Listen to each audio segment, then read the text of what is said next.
Ladies and gentlemen, I'm like a raging bull, ready to be let loose. We've got it right here. My week 3 hot takes after another huge Saturday of college football. Number 1, guys, let's not overreact to Penn State.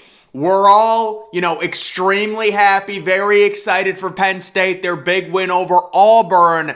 But this is still a team, as long as Sean Clifford is the starting quarterback, we're talking about a very low ceiling. I don't see, when it comes to Michigan on the road, not going to win that game. Ohio State at home, but you don't get the whiteout, not going to win that game.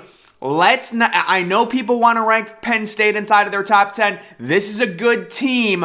Let's cool it a little bit. I think the blowout victory was a little bit more of Auburn being a dumpster fire than it was Penn State just blowing them out. It was a little bit of both, but the 41-12 score, in my opinion, reflects more on the Auburn program. And what I always say about Auburn, it's a total dumpster fire, and the only way that's going to change is with a new head coach, in my opinion. Auburn, I know their boosters were trying to, find a workaround in that contract to get out of paying the head coach the buyout, whatever. They're going to have to pay the buyout. They need a new head coach badly. That team does, if they want to restore any semblance of hope within that program. You get swept by Penn State. You lose on the road in the whiteout last year. Respectable game. You lost by like 8 points. You come home and get crushed, and you've still got all of those SEC West games.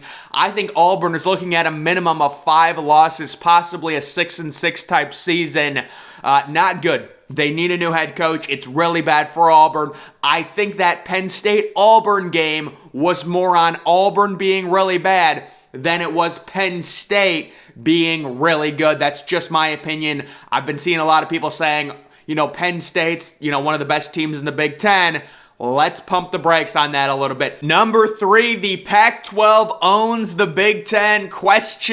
This is crazy. Back-to-back weeks, we had 2 Pac-12 teams as the underdogs come and beat highly ranked Big Ten teams. You had Washington State over Wisconsin, and then you've got Washington just destroying. It's really the state of Washington owns the Big Ten at this point. Washington destroying Michigan State. The Big Ten, things were looking so good for the conference, and then what a terrible performance on the road. Just couldn't do anything to stop that Washington offense. Washington will surely be ranked, I would say, when the AP poll gets released this afternoon. 2 really good wins for the Pac-12, and unfortunately, it put a big damper on the Big Ten after they got Penn State gets the major SEC win. You come and you lay an egg as 3-point underdogs. I guess Michigan State was underdogs. They were, 3-point underdogs, but still, you're ranked 11th. You got to put up a better fight than that. It was horrible. Pac-12, really good performances. Number 4, Miami still has no playmakers, so I say it every single week. I am shocked.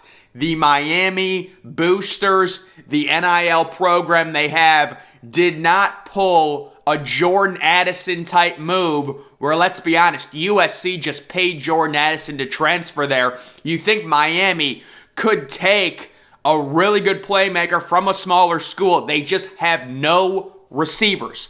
They end up losing 17-9 against the Texas A&M team that can't move the ball.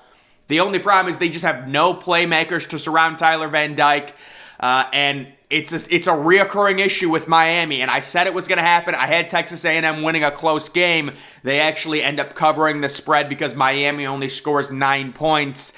I'm just so surprised that Miami, you spend all this money on NIL. You literally have a public NIL foundation where you're saying how much money you're going to be paying kids, and you don't try and attract a really good playmaking receiver or tight end at a smaller school. Like, what is, that is crazy to me that they didn't try and do that. Number 5, beating Fresno State at home isn't impressive. So guys, I don't know if anyone is doing it, but I know USC, they beat Stanford last week. They beat Fresno State this week. Folks, these are not impressive teams. And let me just say, I have nothing against USC. It's not that I think they're overrated. I just think the games that they've been playing have set up very favorable in terms of playing a Stanford team that's just simply overmatched. They haven't had any life into that program in the last 4 or 5 years. Then you come home and you face a good Fresno State team who had very similar metrics to Toledo. And by the way, Toledo is thought of as like a cupcake for Ohio State. Fresno State is supposed to be this really tough game for USC. When both Fresno State and Toledo have very similar metrics, I don't understand the narrative behind Fresno State being this great win for USC at home. I understand they were only 12-point favorites. They easily covered the spread. USC has a really good offense. That's great. But I'm not buying the whole narrative that USC is this top 5 team because they beat Fresno State and frickin' Stanford. Number 6, Anthony Richardson, WTF. So guys, Anthony Richardson's passing stats are crazy. He still has 0 passing touchdowns and now 4 interceptions, and the University of Florida very easily could have at least had to go to overtime with South Florida. They end up winning because of a bad snap. It was horrible for the over. It's unfortunate. South Florida really fumbled that. And that takes us to number 7. The SEC suffers. So Florida with a horrible performance, they're overrated. Arkansas with a horrible performance against an FCS team in Missouri State. They were losing by 10 points in the fourth quarter. They've got to plummet. I know they won. If you want to be a top 15 team in college football, you cannot be losing by 10 points to an FCS team in the fourth quarter. I don't care that you came back and won. That cannot happen. I'm sorry, it cannot happen. They're not even close to the top 10. Auburn, they're going to lose 6 games. We already know. And how about Kentucky? Really struggling a little bit with Youngstown State. You could say, well, they're getting their running back.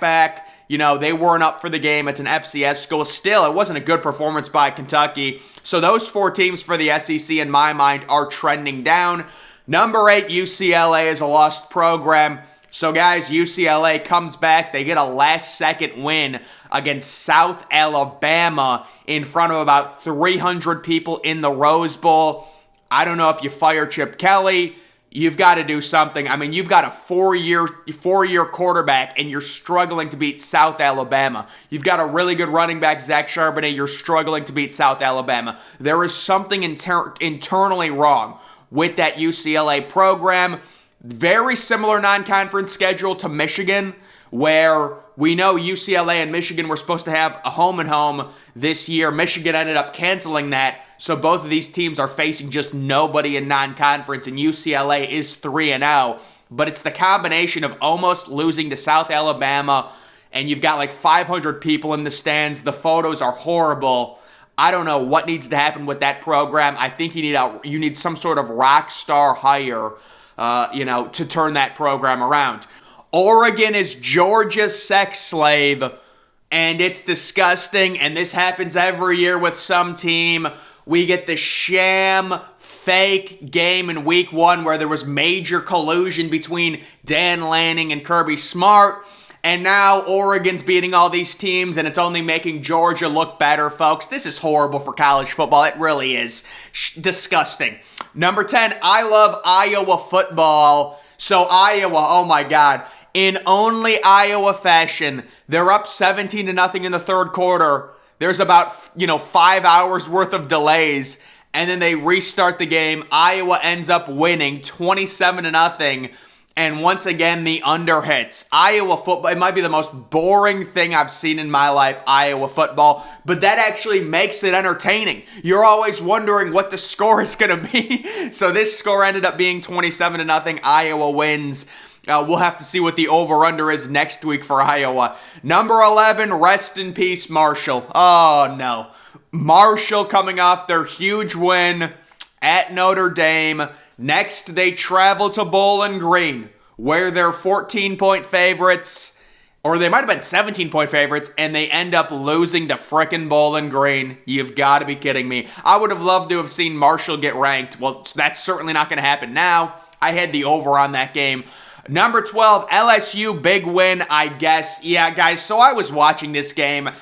I didn't think LSU played well at all. I know they end up winning 31-16 against a decent Mississippi State team, but there were several times during that game where I thought Brian Kelly was just going to straight up bench Jane Daniels. I mean, that kid was not playing well.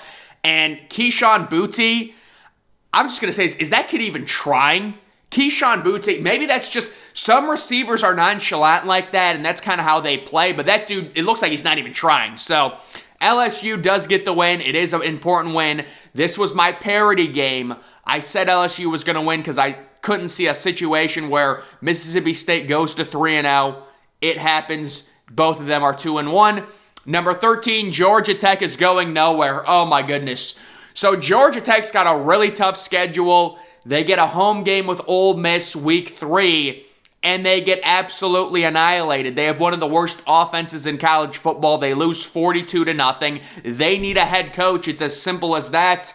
Number 14, Ohio State offense fully back. So the Buckeyes, around 740 yards of total offense, 77 points. CJ Stroud averaging like 14 yards per pass, 5 touchdowns, no interceptions. JSN gets out there, gets a little bit of burn. Ohio State has a big game next week versus Wisconsin. The Buckeyes offense, even Trevion Henderson getting banged up, it didn't matter. Of course, Toledo is not very good. I understand that. The offense is still ridiculous. Number 15, Notre Dame is going 6-6 this year, sadly. Yeah, I mean, Notre Dame just has no offense. They barely beat California 24-17. They were losing 17-14 in the fourth quarter. Notre Dame is really, really bad on offense this year. And then finally, Appalachian State creates a new Hail Mary meta. And that meta is throwing basically an arm punt, having one of your receivers stand under the ball, tip it back, have another receiver behind him about 5 yards, catch it, and then curl in for the touchdown. I've seen several Hail Marys end like that.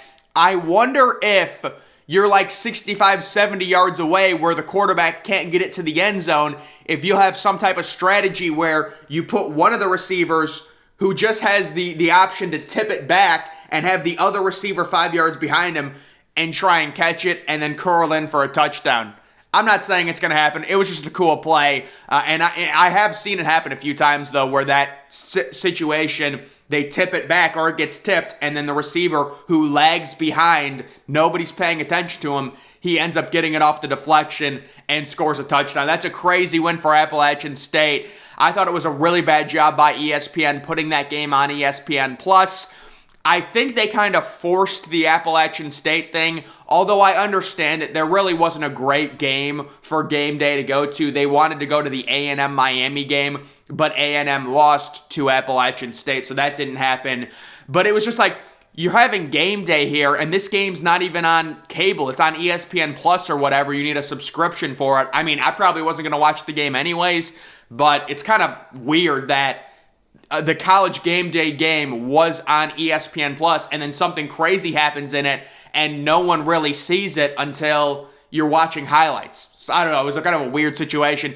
But guys, that's going to do it for my Week 3 official hot takes. Make sure you're following me on Twitter. Link to that's always in the description. I'm, of course, the Depressed Ginger. Thank you for watching.